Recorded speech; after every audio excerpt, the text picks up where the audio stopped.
But without further ado, my friends, we have the distinct honor of being joined right now by one of the greatest professional wrestlers of all time, one of the greatest amateur wrestlers of all time, one of the greatest Olympic legends of all time, certainly for right here in the United States, 1996 Olympic gold medalist with a broken freaking neck, WWE legend, TNA legend. I mean, the guy has done it all. And this Saturday at Penn State, Bryce Jordan Center, to be exact, will be a part of the broadcast team for Real American Freestyle Wrestling #2. He is your Olympic hero and mine, the one and only Kurt Angle. Hello, Kurt. How are you?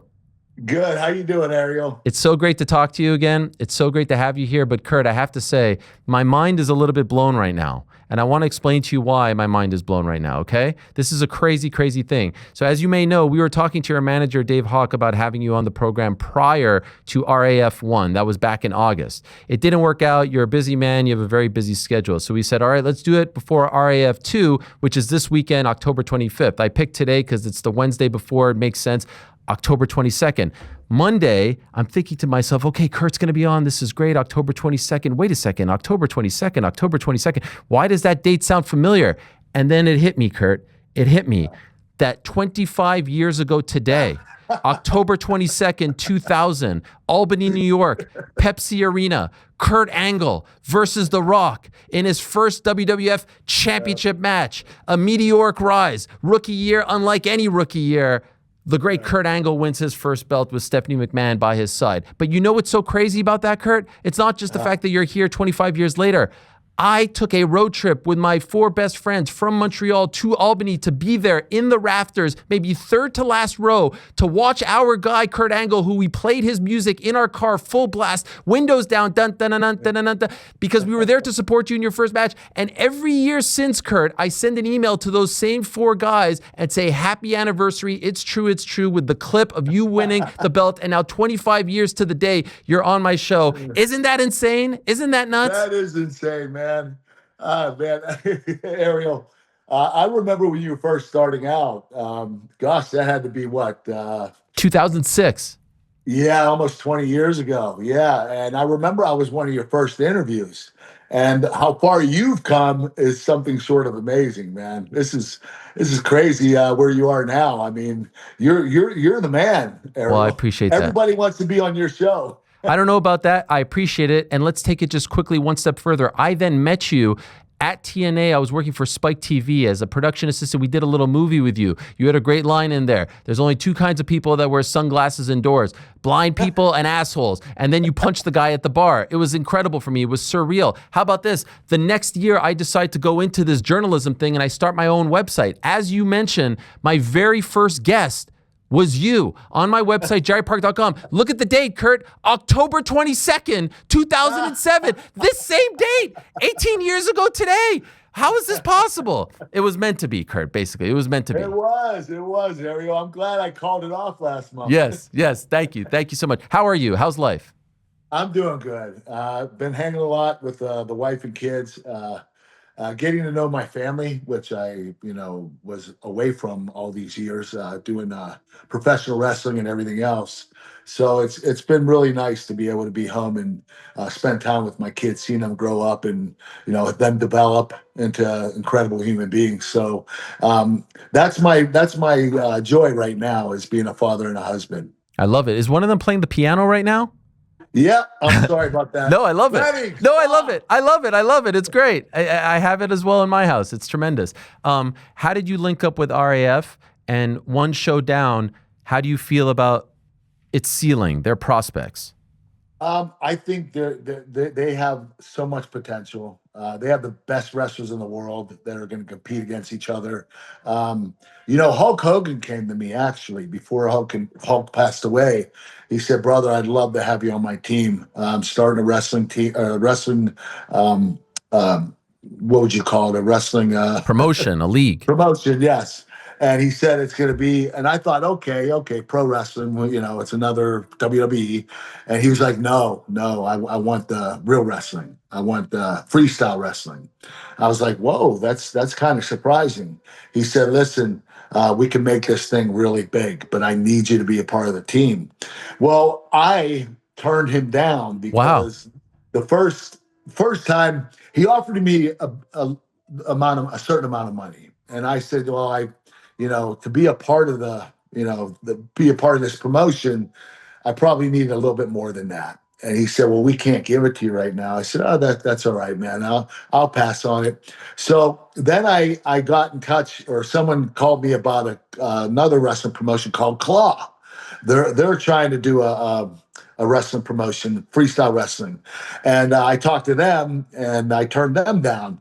So then I I I contact Hogan again and I said, listen, let's talk again and let's see if we can make something work. And we talked again and we made it work. And then he passed away in Wow. the process of me signing the contract. So Chad Bronstein, the other owner, Yep. continued on with me, and he signed me on. So I'm really excited about this because for the first time, I feel like freestyle wrestling can be mainstream. We're on Fox Nation, which is kind of cool. It's a great mainstream to be on. We had the highest rating ever on Fox Nation, the last Real American Freestyle. So we're expecting to do better this one coming up at Penn State. And this will be our second event. I will be commentary. This is. I feel like a little kid in a candy store now. I get to talk about wrestling, something I absolutely love, and I get to put these wrestlers over and make them into superstars. And Yeah. that's what it's all about. That they have the WWE entrances and stuff like that. They're kind of pro wrestling it up a little bit, but it's working, and I really like it. I also know they're trying to get the wrestlers. They're going to need a little more help with this, but they're having them shit talk each other, Yeah. Yeah. Yeah. and it's going to take a little time for them, to get used to doing that because you in amateur wrestling. You're taught to show no emotion. You go out there with a poker face on, you get the job done. You don't shit talk. You just go out there and do your thing, and that's it. Now we're trying to add in, a little more, uh, a little more entertainment where these wrestlers can, bash each other and, talk negatively about each other, try to get, a rise in each one of them. So this is really cool. I think it's been tried before a couple of times, but not with the funding that these guys have. Um, they're able to get this program off the ground, and they have enough money to do it, and they have enough money to keep doing it until it starts making money. And that's the important thing about this promotion is they have all their corners covered, and they have the money to do it. I love it. Now, are you just a broadcaster at RAF, or are you helping behind the scenes as well? Are you a part of the team Um, that is, doing that stuff? I'm helping a little bit here and there, but for the most part, I'm an announcer. I'm also a percentage owner in the company. Oh, wow. So that was really thoughtful of Hogan and Chad to include me in the being part owner. So I'm taking a lot of pride in this. I mean, I own part of it now, and this is something that I'm going to take pride in and do the best I can to make it work. I love that. What was I saw you had a great tribute to Hulk Hogan after his passing. What was your relationship like with him? Oh, Terry, him and I were always close. We had a mutual respect for each other. I remember when I got the opportunity to wrestle him, and not only did I wrestle him, but he really surprised me. I mean, he was probably in his late 50s, and I was in the prime of my career, and we had a great match. And the crazy thing is, I'm the first one to ever make him tap out, and I never thought he'd go for it, but he did. He had enough respect for me to say, you know what, Kurt, I'll do the job tonight. And it was really cool that Hulk Hogan did that for me. I mean, he took me to another level. Wow, I didn't realize you were the first to make him tap. Do you remember when that was brought to his attention and how you like how you broached that topic? That's a big deal at that Well, stage of his career. what he did is we just in case we were going to wrestle again, to continue the storyline. Hogan grabbed the ropes and tapped out. Wow. So Yes. so he could always bring up that excuse. Listen, Kurt, you didn't make me tap out. I was holding on to the ropes. Let's go again. So, they were leaving it open, the options open in case we wanted to do another program. But unfortunately, it never happened. And so I go down in history as making Hulk Hogan I tap love it. out. I love it. Listen, I was a fanboy. I was like, holy crap, I'm wrestling Hulk Hogan. I was so excited. I mean, I think he thought maybe I was going to hurt him, but I was just like, I was so ramped up to be wrestling Hulk Hogan, like the biggest name in professional wrestling history. This is crazy. I grew up watching the guy. I wasn't even a big wrestling fan. I grew up watching Bruno Sammartino and Hulk Hogan, and those two were the guys that I really looked up to, and they were my heroes. And I think there are a lot of other people that also can say that too. But I mean, being able to wrestle Hulk late in his career like that and having the great match that we had it was a dream come true. By the way, I've never asked you this, and I know I'm putting you on the spot. What do you remember from that day in Albany, the day that you were going to win this belt? And people don't realize, like, you were so fresh. You were like a year into the game. Do you remember when they told you, okay, we're passing the baton to you? Do you remember anything from backstage? Do you remember the interactions with The Rock? Anything come to mind? I'll tell you what, this was really funny. And this is why I respect the heck out of Hulk Hogan. Um, Vince McMahon brought me into his office before the show started. He said, listen, Kurt, I'm going to have you meet with Hulk Hogan in this office. We're going to have chairs facing each other. Your knees will be touching each other. And I'm going to be in a chair facing both of you. And he said, when I tell Hulk Hogan he's losing by tap out, I want you to get out of your chair and I want you to put your nose right near his nose. So he wanted me to scare Hulk Hogan. And I'm like, holy crap, it's Hulk freaking Hogan. I'm not going to scare this guy. And so Vince brings him in the office. I'm sitting down. Hogan sits down. We're facing each other. I get up out of my chair and I go nose to nose with Hulk Hogan. And Vince says, all right, Hulk, Kurt's winning by tap out tonight. And Hulk goes, okay, I'm good with that. Wow, wow. And I was like, why would Vince have me do that? Like, first of all, I felt disrespectful by doing it. Second of all, Vince, I guess, thought that Hulk was going to be trying to be political and talk him out of it. And that's what he told me. He said, listen, I think he'll probably talk me out of it. So I want you to be in here when I tell him. So that was the crazy thing. That's the only thing that went through my mind all day. I'm like, holy crap! What's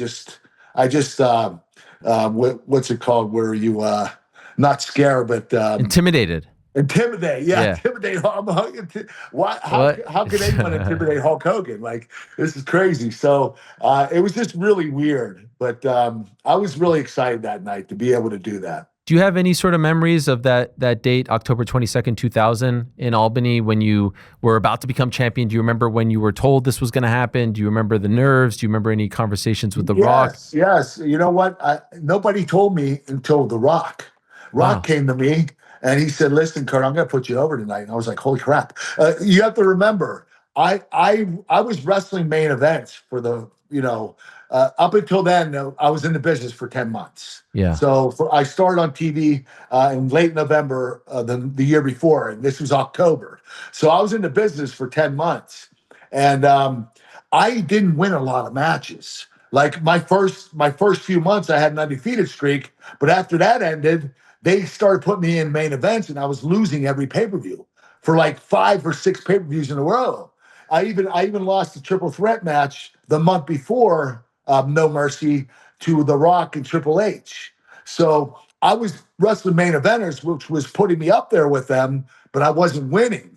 All of a sudden, out of nowhere, Vince McMahon decides to make me champion against The Rock. And so when I showed up at the arena, The Rock pulled me aside and said, listen, you're going over tonight, brother. This is your chance. I was like, I hugged him. I'm like, Dwayne, thank you so much, man. I have so much respect for you. And, you're one of the greatest of all time. And to be able to take the title from you is going to be an honor. So that was the really cool thing about it is me only being 10 months in the business Yeah. and beating The Rock for the world title, and not winning a lot of matches up until then. You don't have to win every match to be made. If you're wrestling with the main eventers, you're up there mixing with those guys, and then the fans envision you as a main eventer and say, okay, yeah, Kurt's now a main eventer. He's up there with the mix. But I had no idea they were going to give me the title until that day. Wow, you didn't know until you showed up. That's wild to me. Yes, It wasn't like yes. a And I long-term think Vince thinking thing. McMahon wanted it to be a surprise. I Okay. think he wanted to surprise me. Yeah. That emotion that we saw afterwards, was that like this right here? No, that it was, but Vince McMahon wanted me to act out what I did in the '96. Okay. So yes, it was. I was excited and I was elated, but I was like doing the same thing I did when I won the Olympics. Vince McMahon wanted me to be so irritating Yeah. to the fans. He wanted me to be the top heel in the business, and eventually I was, and it worked. And the crazy thing is, I see fans today and they say, "Kurt, I hated you when you were wrestling, but I appreciate you now." So, when they were younger and they were kids and they hated me, for real hated me, finally, when they grew up and understood the business, they were like, "You know what? You did your job, Kurt. And we thank you for that." And that's the best feeling in the world. I remember when, they courted you, when you showed up on ECW, all that stuff, you win the gold medal. And I don't know if the newer fans realize this or recognize this. When they started introducing you via the vignettes, it was like, oh, of course, the Olympic gold medalist with the broken neck who won in Atlanta, he's going to be like ultra baby face. And then slowly but surely you drop hints of being, conceited or self-centered and I always thought that was one of the most brilliant decisions of all time from back then, from that Attitude Era, to take a guy who was a layup of a baby face, an American hero, and turn him into a heel off the jump. Whose idea was that? Whose plan was that? That was Vincent's. And what did you think? He's the one that came up with intensity, integrity, and intelligence. He's the one that came up with my character. He wanted me to talk about my accomplishments and not brag, but try to be like modest, but still bragging. And people are like, this guy is a little off. Yeah. I don't know what's wrong with this guy. So Vince is the one that came up with that, and I guess I played the part perfectly because he continued on with it. And it worked extremely well. Were you worried initially? Were you like, this doesn't really seem like me? I don't know if this is going to work? Yeah, I was nervous. Listen, I'll tell you this. When I trained for the 7 months before I started on TV, I only cut one promo, and it was horrible. It was in Memphis. And so when Vince McMahon told me I was making my debut at Survivor Series, I said, Vince, he said, "You're going to cut a promo tonight and have a wrestling match." I said, "Vince, I can't cut promos." See, we didn't have WWF or NXT back then. We had no way for preparing. So Vince said, "Well, listen, I'm gonna give you an opportunity tonight. You're either going to sink or swim." So he starts telling me the promo, and I'm listening. And 3 minutes goes by, and I'm like, "Holy crap, this is a long promo." He didn't write it down for me to memorize it. He was going to tell me at once. He wanted me to go out there and perform it. So after 3 minutes, I stopped listening. And he went on for about 6 minutes. He goes, "All right, I want you to go out there and cut that promo." And I said, "Vince, I'm sorry, but I didn't hear a word you said. You're going to have to repeat it one more time." He said, "I'll repeat it one more time. Go out there, sink or swim." I went out there and I got 80% of it right. And he said, "You know what? I can work with this kid. This kid has ability." So he starts having me cut promos every week. And week after week, they're getting longer and longer. And I'm getting better and better at them.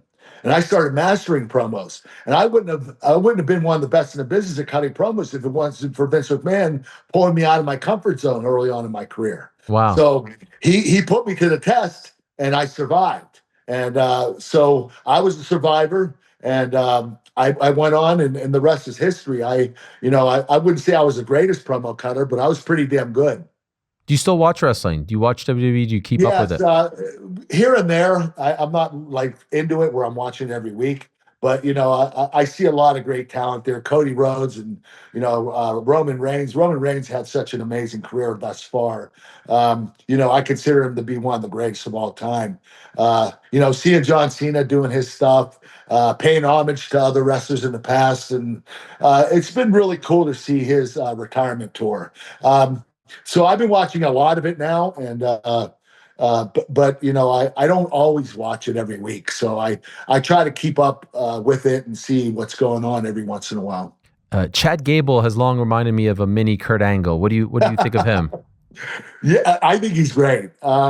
I'm just happy that he was able to find his niche. I know it's kind of identical to mine, but if it works for him, I'm happy for him. I think, regardless whether he did my character or anybody else's, I think the kid's incredibly talented. So I think that he would have succeeded either way.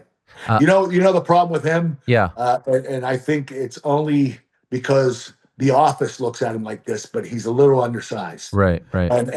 But that's not an excuse. Chris Benoit was 5'9". Eddie Guerrero was 5'8". Rey Mysterio's 5'5". So someone like Chad could definitely be a main eventer. How do you think Triple H is doing in that head of creative role? He's doing incredibly well. I'm so proud of him.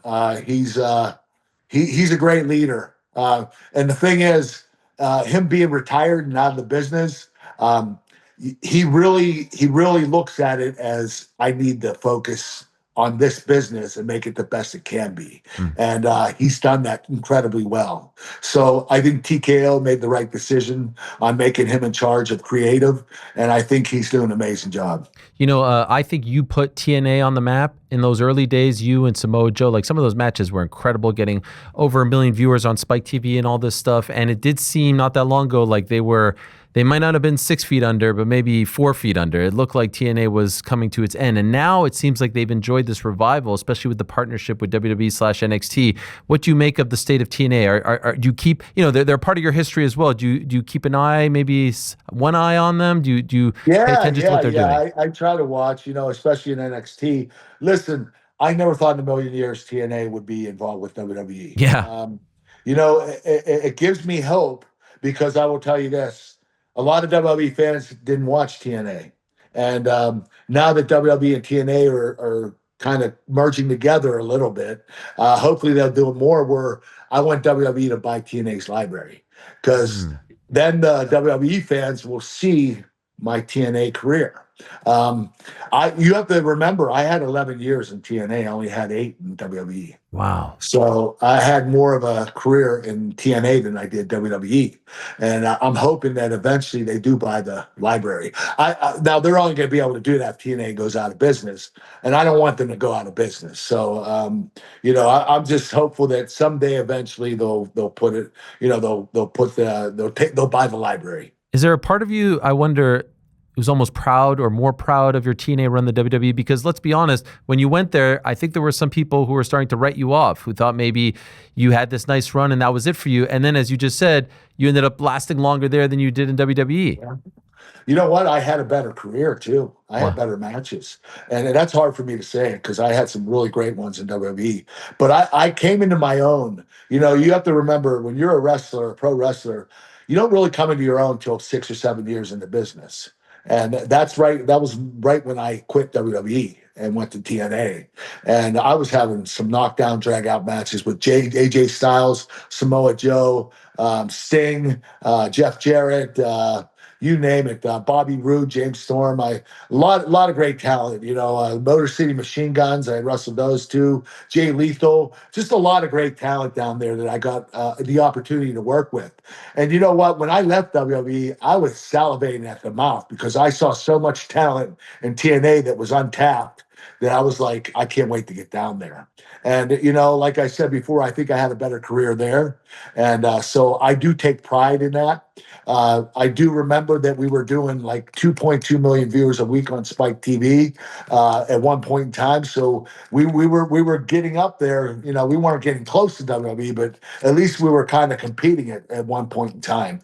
But and once I went to TNA, I felt like a whole slew followed me. Mm-hmm. Kevin Nash, Ric Flair, Hulk Hogan, you name it. They were coming to TNA from WWE. And so we had a lot of good years with a lot of great talent. And I was just happy about my career in TNA. I'll let you go in a moment. Just 2 last quick questions. Sure. The first one that I wanted to ask was, how is your body? How are you feeling? How are you doing? I know you've been through so much. How are you holding up after all these years? Well, I had my knees replaced, and that was a blessing. I'm no pain in my knees. They're great. I had a surgery on my lower back. It didn't work, but I started doing core training, and guess what? It worked. Wow. That worked, but not the surgery. But I have to have my shoulders replaced, and I'm not looking forward to that. Actually, the doctor said to me, listen, these are 50-50. Some people benefit from it, some don't. He said, you know what, you might want to hold off because technology, they're going to find something else that's going to be better. He said, I promise you, in the next couple of years, there'll be some kind of better method for your shoulder. So you might want to just hang loose for a while. So I've been doing what I can do in the weight room. I can't really lift heavy. I just do go through the motions and try to keep my body in the best shape I can. Okay. I'm glad to And hear I that. have to keep my weight low because of my knees. Okay. Put it this way, they're supposed to last me 20 years. If I gain weight and get heavy, they're going to last me 10. Okay. So, Well, I wish you continued good health and hopefully things only get better. The last one was, I was just curious if you were aware of this. There's a UFC fighter named Colby Covington who for the last few years was using your music. And can I tell you, Kurt, I felt kind of funny about this. I felt like he was trying to take your heat and bring it on him because he was having a hard time getting his own kind of heat. And you play that song, people automatically say you suck. But I didn't feel like they were saying it to him. I felt like they were saying it because they're programmed to say it towards you. How did you feel about the way he used the song? Oh, listen, he called me. He out of nowhere. His agent called me and said, "Hey, we want to use your music. Can we will be okay?" I said, "Yeah, Colby, yeah, he's an ass kicker, man. Go ahead, tell him to do it." But you're right. I think when the fans chant "You suck," they're really saying it to me. Yes, forever. But they say it from a place of love and respect. You're the man, Kurt. It's so great to talk to you, especially on this date. I hope you celebrate. Do you do something with your kids? Do you do any TikTok videos? Something to celebrate. You have to do something for October 22nd. I'm going to post something today about it. You should. Did you know, by the way, before I said it? No, I didn't. You didn't realize? You said October 22nd. I knew it's when I beat The Rock. Okay. And I also knew you were talking about your first interview. Okay, amazing. Well, I know you've become somewhat of a TikTok specialist. You have a very famous meme that everyone loves to post of you. You're even signing. Oh God, the 1,000-yard stare. Yes, you're signing those as well, which I urge people to check out. You're doing all kinds of great things. Much love. Yep, there it is. In case you forgot. And there's the autograph. There's the autograph. Thank you so much, Kurt. Good luck to you this weekend. We'll be watching, and it's so great to connect with you again. My best to you and your family. Thank you, Ariel. Always a pleasure, man. Take care. There he is, the one and only Kurt Angle, who, yes, I did actually meet in 2006 in Orlando at TNA. And what was really special about that was I wrote a script for this short movie. TNA was with Spike, and Spike hired the production company that I was working for, K2 Pictures, to do like a little short movie to kind of pump up TNA. We also produced a pre-show for his first match against Samoa Joe. So there I am backstage at a freaking wrestling event, and I'm on cloud 9. And they kind of assigned me to be like Kurt's guy. And I don't know if I ever told Brian Gewirtz this, but Kurt told me that I reminded him of Brian Gewirtz, which is the ultimate compliment because Brian Gewirtz, in case you don't know, was head writer for Raw and Rock's right-hand man. I went to Syracuse. He went to Syracuse. Maybe that was the connection that made him think of that. But I really got to know Kurt and his family quite well. And we used to talk on the phone. He told me about the Ultimate Fighter offer back in the day when he was thinking about crossing over to MMA. I think it was Tough 10, the Kimbo season. So, we go way back. And it's really, really nice to connect with him and see that he's doing, relatively well from a health standpoint, and wish him the best. And love the fact that he's involved with RAF. Who better than Kurt Angle, who knows that side of the game and also knows the other side, the real side of the game as well. Great stuff there. Thanks for watching this video. Before you go, if you haven't already, hit that subscribe button for us. Also, give us a thumbs up, leave a nice comment. These things go a long way. And while you're here, do check out the rest of the channel. We've got live shows and full interviews, clips, and a whole lot more. We're doing big things here, and we appreciate your support very much.